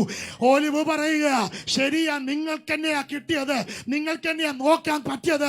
നിങ്ങൾ നോക്കിയപ്പോൾ എനിക്ക് രാജാവാകാനുള്ള സകല സാധ്യതകളുമുണ്ട്. പക്ഷെ എനിക്കത് വേണ്ട. എനിക്ക് കിട്ടിയൊരു പുഷ്ടിയുണ്ട്. ദൈവം പുകഴ്ത്തുന്ന, മനുഷ്യൻ പുകഴ്ത്തുന്ന ഒരു പുഷ്ടി എനിക്കുണ്ട്. ആനന്ദ നദി കുടിച്ച് എനിക്ക് കിട്ടിയൊരു പുഷ്ടിയുണ്ട്.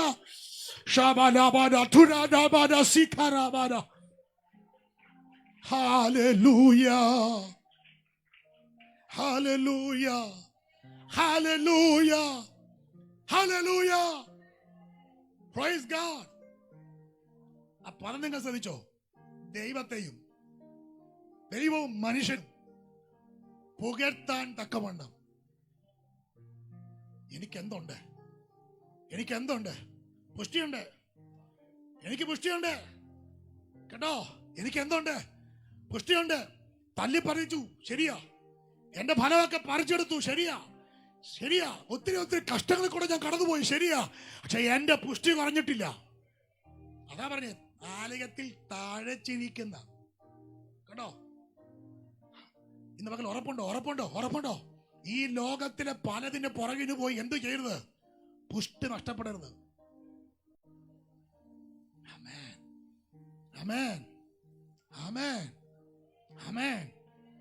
ഫസ്റ്റ് ചാൻസ് കിട്ടിയത് ആർക്കാ? ഒലിവിനാ. അതൊന്നൂടെ ഞാൻ പറഞ്ഞേ. രാജാവാക്കണമെന്ന് പേര് ചിന്തിച്ചപ്പോ ആദ്യത്തെ പേര് മനസ്സിൽ വന്ന ആരുടെയാ? അല്ലേ?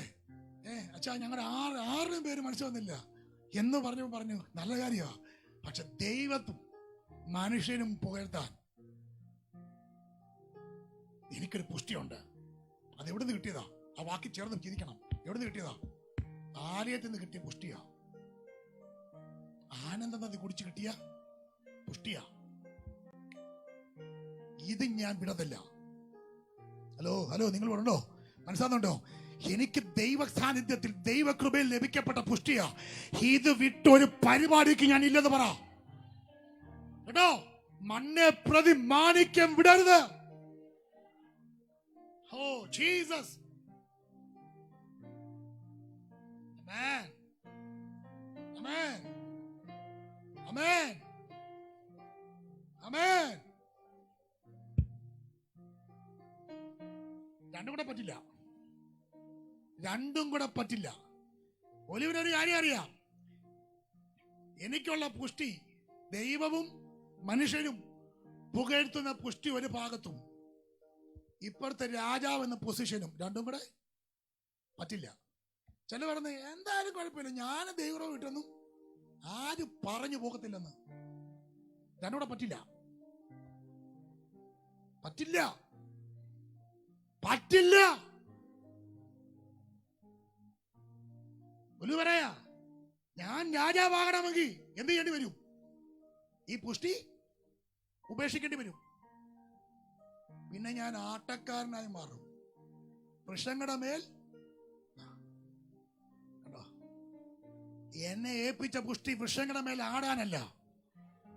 എന്നെ ഏൽപ്പിച്ചത്, എനിക്ക് കിട്ടിയ പുഷ്ടി വൃക്ഷങ്ങളുടെ മേൽ ആടാനല്ല.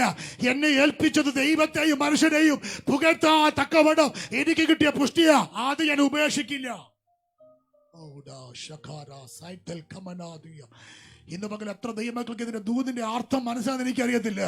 അവൻ കൃത്യമായി ഞാൻ പറയാം, വേണ്ട കേട്ടോ. ദൈവവും മനുഷ്യനും പുകഴ്ത്തുന്ന പുഷ്ടി വിട്ട് ഒന്നിലേക്ക് പോകരുത്. ഒന്നിലേക്ക് പോകരുത്.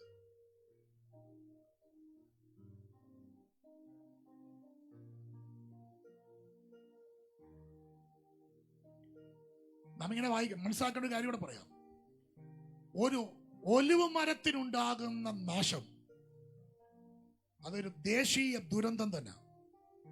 ഇസ്രായേലിനെ സംബന്ധിച്ച് പ്രത്യേകിച്ച് ഒലിവ് വൃക്ഷങ്ങൾക്ക് നാശം ഉണ്ടായാൽ അതൊരു ദേശീയ ദുരന്തമാണ്. മനസ്സിലാകുന്നുണ്ടോ? ഒന്നുകൂടെ പറയാം, ഒലിവ് വൃക്ഷങ്ങൾക്ക് ഒരു നാശം ഉണ്ടായാൽ അത് ഒരു ദേശീയ ദുരന്തമാണ്.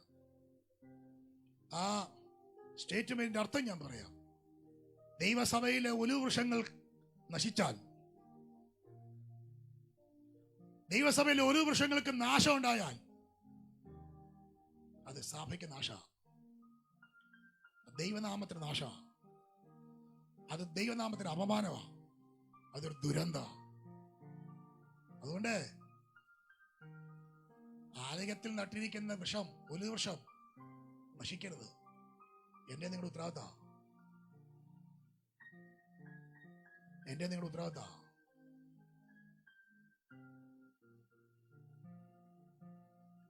സമയം കടന്നു, ഞാൻ ബാക്കി വേഗം പറഞ്ഞ് അവസാനിപ്പിക്കാം. ഈ ഒലിവ് വൃക്ഷത്തിന്റെ ഇല പഠിച്ചാൽ, ഇതിന്റെ ഇലയെ കുറിച്ച് ഞാൻ പഠിക്കുമ്പോൾ എനിക്ക് മനസ്സിലായ കാര്യമുണ്ട്. ഈ ഇലയുടെ മുകൾ ഭാഗം നല്ല പച്ചയാണ്, നല്ല പച്ച കളറാണ്. ഈ ഇലയുടെ അടിഭാഗം വെള്ളി നിറമുള്ള അല്ലെങ്കിൽ വെള്ള നിറമുള്ള കളറാണ്. ബാക്കി ഏത് വൃക്ഷത്തെക്കാൾ അല്പം കൂടെ ഭംഗിയാണ്. എന്ന് വെച്ചാൽ മുകളിൽ നല്ല പച്ചയും അടിയിൽ വെള്ളിക്കളർ അല്ലെങ്കിൽ വെള്ളക്കളറാണ് ഈ ഒലിവ് വൃക്ഷം എന്ന് പറയുന്നത്. നമുക്കറിയാം, സമാധാനത്തിന്റെ അടയാളമാണ് എന്ത്, അല്ലേ? നമുക്കറിയാം, നോഹയുടെ പെട്ടകം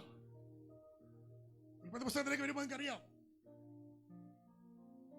പ്രാവിനെ വിട്ടു, വന്നും പോയി നിൽക്കുക. ഒരു ദിവസം പ്രാവ് വരുമ്പോ അതിന്റെ വായിൽ എന്തുണ്ട്? ഒരു പച്ച ഒലിവല്ല. നിങ്ങൾ നോക്കിക്കേ, അത്രയും വെള്ളം പൊങ്ങിയിട്ടു, അത്രയും വെള്ളം ഉയർന്നു പൊങ്ങിയിട്ടു ഇതിനെ പച്ചയൊന്നും ചെയ്തിട്ടില്ല. എനിക്ക് ഒത്തിരി ഒത്തിരി ചിന്തകൾ എന്നെ മനസ്സിലുണ്ട്. ഞാൻ കട്ട് ചെയ്ത് കൊണ്ടുവരിക.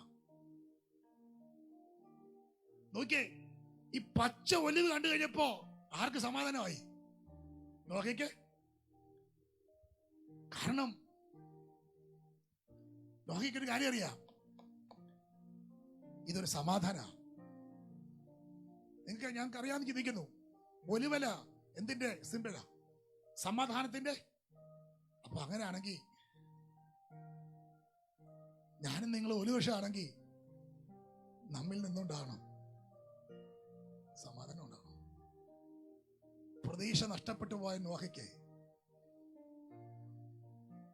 എന്തായി തീരുമെന്ന് അറിയാൻ കഴിയാതിരുന്ന നോഹയ്ക്ക് അകത്തളത്തിൽ സമാധാനം നൽകിയത് ആ പച്ച ഒലിവലയാ. മനസ്സിലായോ? Praise God. നോഹയ്ക്ക് ഒരു കാര്യം പിടി കിട്ടി. ഇനി പ്രതീക്ഷയ്ക്ക് വകയുണ്ട്. സമാധാനം. അടിയിൽ വെള്ളക്കളറാ, അത് വിശുദ്ധിയെ കാണിക്കുന്നതാണ്. സമാധാനവും വിശുദ്ധിയും.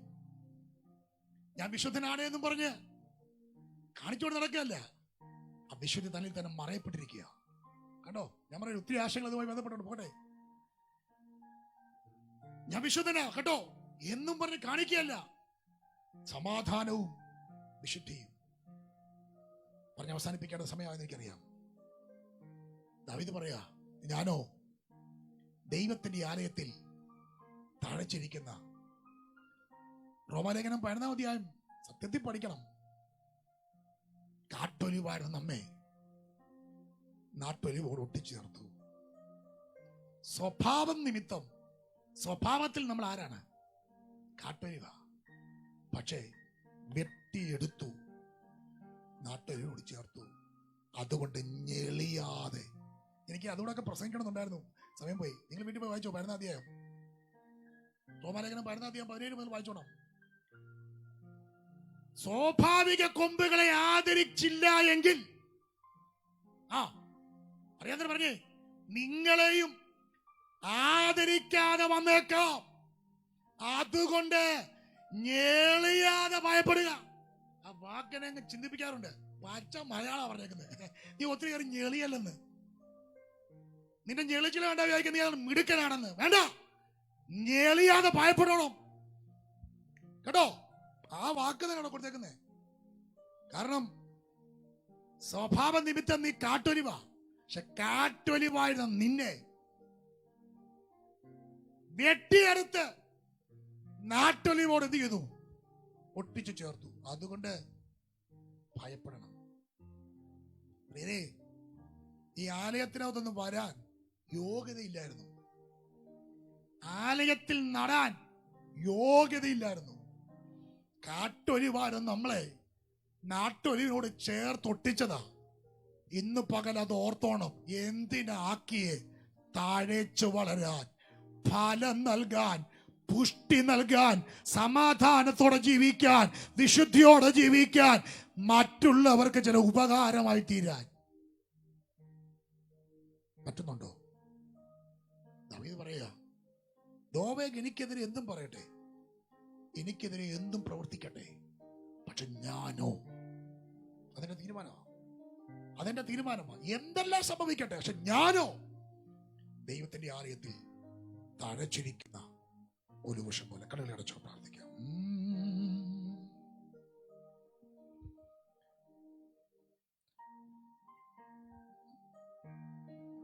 എത്ര പേര് പറയുന്നുണ്ട്, കർത്താവേ നീ എന്നെ ഒട്ടിച്ചു ചേർത്തു, നീ എന്നെ ഒട്ടിച്ചു ചേർത്തു. കാട്ടൊലിവായിരുന്ന എന്നെ നാട്ടിലുവാക്കി മാറ്റി, എന്നെ വെട്ടി ഇണച്ചു നല്ല ഫലം തരാൻ. എന്തിനു വേണ്ടി ദൈവം എന്നെ ആക്കി വെച്ചു? എന്തിനു വേണ്ടി ദൈവം എന്നെ ആക്കി വെച്ചു? നല്ല ഫലം തരാൻ. ചില കഷ്ടങ്ങൾ, ചില തകർക്കലുകൾ, ചില തല്ലിപ്പറപ്പിക്കലുകൾ, ചക്കൽ കൂടി കയറി ഇറങ്ങേണ്ട അനുഭവങ്ങൾ, പലർക്കുമില്ലാത്ത വേദനകൾ എനിക്കുണ്ടാകുന്നു. എന്തിനു വേണ്ടിയാണെന്നറിയാമോ? ചില രാജാക്കന്മാരെ ഒന്ന് അഭിഷേകം ചെയ്യാൻ, ചില പുരോഹിതന്മാരെ അഭിഷേകം ചെയ്യാൻ, ആലയത്തിൽ നിരന്തരം കത്താൻ നീ ഒന്ന് സമർപ്പിക്കപ്പെടണം. നിന്നെ ഒന്ന് ഞെരുക്കാതെ, നിന്നെ ഒന്ന് ചവിട്ടി ഒരുക്കാതെ, നിന്നെ തല്ലിപ്പറിക്കാതെ, നിന്നെ ചക്കിലിട്ട് നാട്ടാതെ ആലയത്തിൽ വിളക്ക് കത്തിക്കാൻ പറ്റില്ല. എത്ര പേർക്ക് ഇത് മനസ്സിലാകുന്നുണ്ട് ഞാൻ പറയുന്നേ? വിളക്ക് കെടാതിരിക്കാൻ നിന്നെ ഒന്ന് സമർപ്പിച്ചേ പറ്റൂ. പറഞ്ഞു, കർത്താവേ ആലയത്തിലെ വിളക്ക് കെടാതിരിക്കാൻ, ആലയത്തിലെ വിളക്ക് കെടാതിരിക്കാൻ, ആലയത്തിലെ വിളക്ക് കെടാതിരിക്കാൻ. എന്നെ തല്ലിപ്പറിക്കണമോ പറിച്ചോളൂ, എന്നെ ചക്കിലിട്ട് ആട്ടണമോ ആട്ടിക്കോളൂ, എന്നെ ചവിട്ടി മരിക്കണമോ എഴുതിക്കോളൂ. എന്നാലും ആലയത്തിൽ വിളക്ക് കിടരുത്. ഞാൻ പറയുന്നത് മനസ്സിലാവുന്നുണ്ടോ നിങ്ങൾക്ക്? കണ്ണടച്ചൊന്ന് പ്രാർത്ഥിച്ചേ. എന്തെന്നായാലും ആലയത്തിൽ വിളക്ക് കിടരുത്. ഒരു ഒലിവ് വൃക്ഷത്തിൽ ഫലം തള്ളിപ്പറിക്കുമ്പോ ആ ഫലം ചക്കിലിട്ട് ആട്ടപ്പെടുമ്പോ കാലുകൾക്കിടയിൽ കിടന്ന് ഞെരിഞ്ഞമങ്ങുമ്പോ ഫലത്തിനൊരു പ്രതീക്ഷയുണ്ട്. ഞാൻ ഇങ്ങനെ അനുഭവിക്കുന്നത് എന്തിനാണെന്നറിയാമോ? ആലയത്തിലെ വിളക്ക് കെടാതിരിക്കാനാ. Oh Jesus.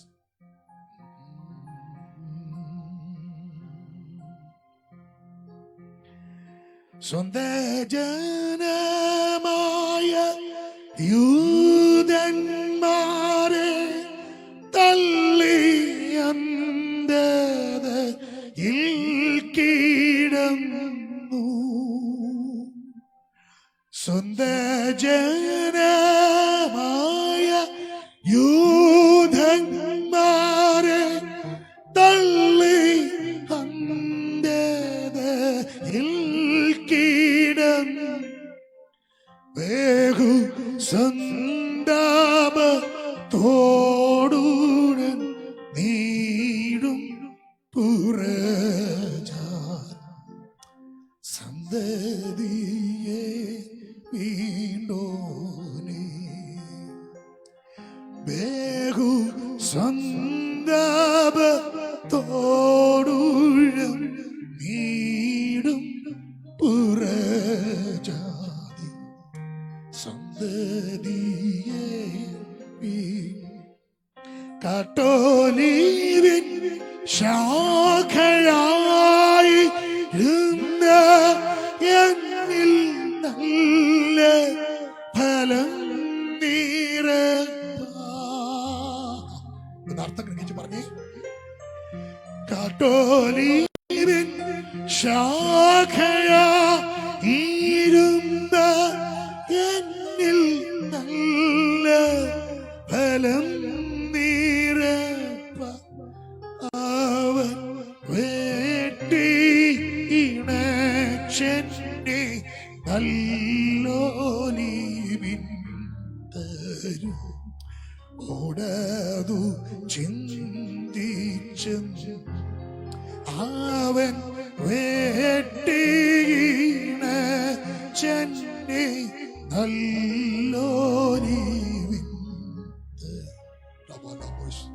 ഓടതു ചിന്തി പാടും ഞാൻ യേശുവിന് ജീവൻ പോവോളം നന്ദിയോടെ ജീവൻ പോവോളം നന്ദിയോ. എന്റെ കർത്താവേ, എല്ലാ പ്രതിസന്ധി ഉണ്ടായാലും ആരെല്ലാം ഞങ്ങളെ ചതിച്ചാലും എന്തെല്ലാം വ്യാജവാക്കുകൾ പറഞ്ഞാലും ഞങ്ങൾക്ക് എന്തെല്ലാം പ്രയാസങ്ങൾ നേരിട്ടാലും ഞാനോ ദൈവത്തിന്റെ ആലയത്തിൽ തഴച്ചിരിക്കുന്ന ഒരു വൃക്ഷം പോലെ. ഇന്ന് പകൽ ദൈവാത്മായോട് സംസാരിച്ചല്ലോ. ഞങ്ങളെ എന്തിനാക്കി വെച്ചിരിക്കുന്നത്? ഞങ്ങളെ കുറിച്ചുള്ള ഞങ്ങളുടെ പദ്ധതി എന്താ? തല്ലിപ്പറിക്കപ്പെടേണ്ടി വരുമ്പോ, ചക്കലിട്ട് ആട്ടേണ്ടി വരുമ്പോ, കാലുകൾക്കിടയിൽ കിടന്ന് ഞെരുങ്ങി അമങ്ങുമ്പോ ഞങ്ങൾ ഒരു കാര്യം അറിയാം. ആലയത്തിൽ വിളക്ക് കെടാതിരിക്കാൻ, ചില രോഗികൾക്ക് സൗഖ്യമാകാൻ, ചില കുഷ്ഠരോഗികൾക്ക് ശുദ്ധീകരണമായി തീരാൻ രാജാക്കന്മാരെയും പുരോഹിതന്മാരെയും നിയോഗിക്കാൻ, യാഗാർപ്പണത്തിനൊക്കെ ഉപയോഗിക്കപ്പെടാൻ വേണ്ടിയാണെന്ന് ഞങ്ങൾ അറിയുന്നു. ഇന്നലകളിൽ ഞങ്ങളെ തച്ചുടച്ചതും ഇന്നലകളിൽ ഞങ്ങളെ പണിതെടുത്തതും അനേകർക്ക് ഉപയോഗമായി തീരാനാണെന്ന് ഞങ്ങൾ സമ്മതിക്കുന്നു. അപ്പാ, ഞങ്ങളെ ആക്കി വെച്ച ഉദ്ദേശം മനസ്സിലാക്കി ദൈവവും മനുഷ്യരും പുകഴ്ത്തുവാൻ ഹേതുവായിരിക്കുന്ന പുഷ്ടി ഉപേക്ഷിച്ച് മറ്റൊന്നിലേക്ക് പോകാൻ ദൈവം അനുവദിക്കരുത്. അതിനായി ഞങ്ങളെ ഏൽപ്പിക്കുന്നു. നിന്റെ സന്നിധി ഞങ്ങൾ നിലനിൽക്കട്ടെ. ആത്മാവിൽ ഞങ്ങൾ ഒരുക്കപ്പെടട്ടെ. ഇത് മകൾ ഞങ്ങൾ നൽകിയ നല്ല ദൂതിനായി സ്തോത്രം. അതിനായി ആത്മാവ് ഞങ്ങൾ ഒരുക്കണമേ. കാട്ടൊലിവാർന്ന് ഞങ്ങളെ നാട്ടൊലിവോട് ചേർത്തത് എന്തിനു വേണ്ടിയാണെന്നുള്ള വ്യക്തമായ ബോധ്യത്തോടെ ഞെളിയാതെ ഭയപ്പെട്ട് ഫലം പുറപ്പെടുവിക്കാൻ കൃപ നൽകണം. നിൽക്കുന്നു എന്ന് തോന്നുന്നവൻ വീഴാതിരിപ്പാൻ സൂക്ഷിക്കട്ടെ. അതിനുള്ള കൃപ ഞങ്ങൾക്ക് നൽകണമേ. സംസാരിച്ചതിനാൽ നന്ദി, പ്രാർത്ഥന കിടന്നതിനാൽ സ്തോത്രം. യേശു കർത്താവിന്റെ ധന്യമുള്ള നാമത്തിൽ തന്നെ കർത്താവോട് പ്രാർത്ഥന കിടന്നതിനാൽ നമുക്ക് ഒരുമിച്ച് സ്തോത്രം ചെയ്യാം. കാട്ടൊരുപാട് നമ്മെ നാട്ടിലൂടെ ഒത്തിരിച്ച് നല്ല ഫലം കായ്ക്കുമ്പോൾ നമ്മെ തിരഞ്ഞെടുത്തത് കൊണ്ട് ഒരുമിച്ച് കരമുയർത്തി സ്തോത്രം പറയട്ടെ. ഹല്ലേലൂയ. സ്തോത്രം സ്തോത്രം സ്തോത്രം. പരിശുദ്ധാത്മാവാം ത്രിയേകതയ്ക്ക് പോലും ആശീർവാദം കരുണയും കാവലും നമ്മുടെ നാം പ്രാർത്ഥിച്ച എല്ലാ വിശുദ്ധന്മേലും ഈ വചനം കേട്ട എല്ലാ ദൈവങ്ങളോടും ലോകം പാടിച്ചതിൽ പാർക്കുന്ന സകല വിശുദ്ധന്മാരോടും കൂടെ യേശു കർത്താവിന്റെ പുനരാഗമനം വരെ ഇപ്പോഴും എന്നേക്കും ഉണ്ടായിരിക്കുമാറാകട്ടെ. ആമേൻ. ഇറക്കപ്പെട്ട കുഞ്ഞാടിന് മഹത്വം. ഹല്ലേലൂയ ഹല്ലേലൂയ ഹല്ലേലൂയ.